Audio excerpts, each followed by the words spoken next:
আপনারা যেখান থেকে এই ভিডিওটি দেখছেন সবাইকে স্বাগতম। আজকে আলোচনা করছি হ্যাভ এন্ড হ্যাজ এর।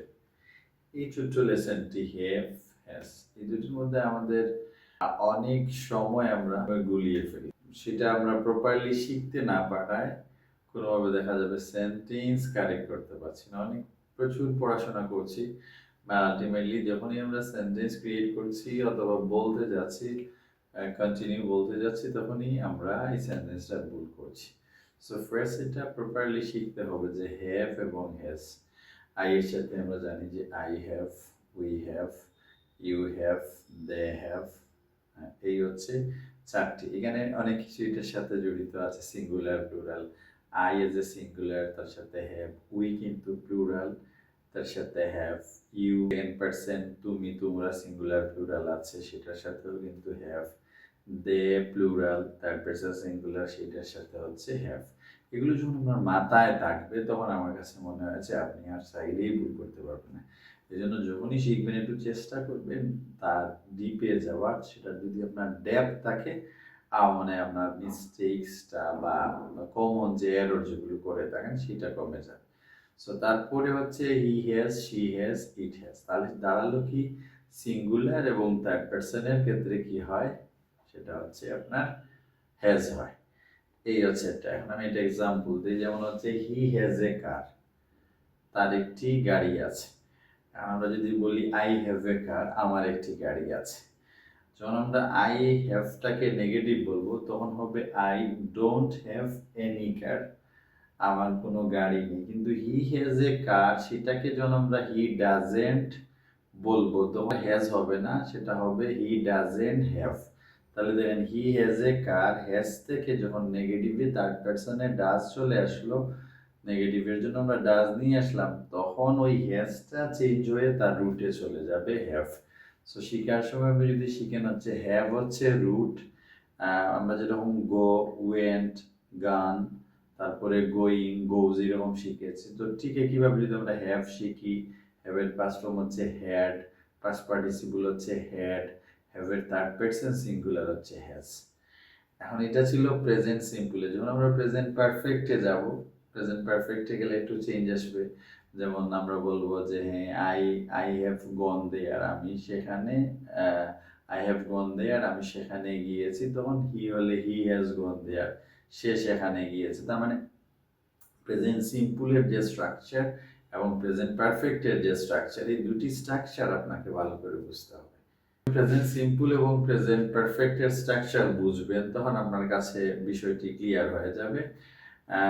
যেমন আমি এক্সাম্পল, আই হ্যাভ ট্রাইড, আমি চেষ্টা করেছি, তাহলে হ্যাভ হ্যাজ, তারপরে ভার্বের পাস্ট পার্টিসিপল। যখন আমরা বলবো হি হ্যাজ ট্রাইড, সে চেষ্টা করেছে, এটা আবার নেগেটিভ হবে হি হ্যাজেন্ট ট্রাইড, সে চেষ্টা করেনি। আই হ্যাভেন্ট ট্রাইড, আমি চেষ্টা করিনি। এখানে ছোট্ট আরেকটি এক্সাম্পল আছে, যেমন আমরা যখন বলবো আই হ্যাভ হ্যাড এ, তো এখন খেয়াল করেন আমার একটা পরিকল্পনা আছে বা রয়েছে। সো এখানে আমরা আই পরে হ্যাভ বললাম, হ্যাভ বলার পর তখন পরের যে ভার্ব, তখন তো ভার্বের পাস্ট পার্টিসিপল কিন্তু হ্যাভ না, ভার্বের পাস্ট পার্টিসিপল হচ্ছে হ্যাড। সো আমরা স্ট্রাকচার শিখেছি প্রেজেন্ট পারফেক্টে হ্যাভ হ্যাজ, তারপরে হবে ভার্বের পাস্ট পার্টিসিপল। সেই জন্য আই হ্যাভ গনের জায়গায় I have had. I have had a car, আমার একটা কার আছে বা রয়েছে, যেভাবে বাংলা বলে। এখন এটাকে নেগেটিভ করলে আই হ্যাভেন্ট বললেও হবে আই হ্যাভেন্ট হ্যাড এ কার, ওইখানে সবসময় হ্যাড হবে, বা যেহেতু ভার্বের পাস্ট পার্টিসিপল হি দিয়ে বললেও এটাতে খুব একটা সমস্যা হবে না। এটা যদি আপনি প্রপারলি শিখতে চান, মানে এটা যদি আপনি প্রপারলি শিখতে পারেন, তাহলে আরেকটি স্ট্রাকচার আছে, সেটা হচ্ছে আই হ্যাভ টু গো, আমাকে যেতে হবে। তার মানে হ্যাভ এর সাথে যদি টু লাগে মডেল হয়ে যাবে। তো এখানে হি হ্যাজ টু গো, তাকে যেতে হবে। দে হ্যাভ টু ট্রাই, তাদেরকে চেষ্টা করতে হবে। আই হ্যাভ টু প্লে, আমাকে খেলতে হবে। আর যদি আমি বলি শি হ্যাজ টু ডান্স, তাকে ডান্স করতে হবে। হ্যাজ টু অ্যাচিভ, তাকে অর্জন করতে হবে। এই যে সেন্টেন্সগুলো, তাহলে দেখেন একটা যদি আমরা হ্যাভ এবং হ্যাজটাকে যদি প্রপারলি শিখতে পারি, অনেক স্ট্রাকচারে আমরা সেটাকে ক্যারি করতে পারবো।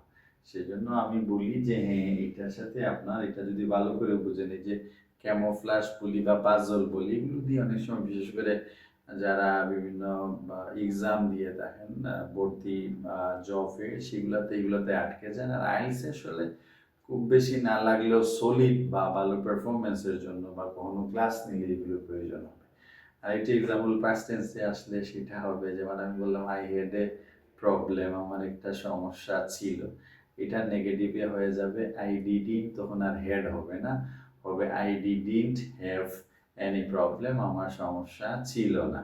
Did you have any problem, তোমার কি কোনো সমস্যা ছিল? তাহলে দেখেন এখানে এসে আবার ওই যে ভার্বের পাস্ট ফর্ম হচ্ছে হেড, হেডের জন্য আমরা ডিডন্টটা ভালো করে বুঝবো, তারপরে আবার বেস ফর্ম, এটা example I went to Dhaka, আমি ঢাকা গিয়েছিলাম। কিন্তু নেগেটিভে যখন আমরা বলি আই ডিডন্ট আর ওয়েন্ট হবে না, I didn't go to Dhaka, আমি ঢাকা যাইনি।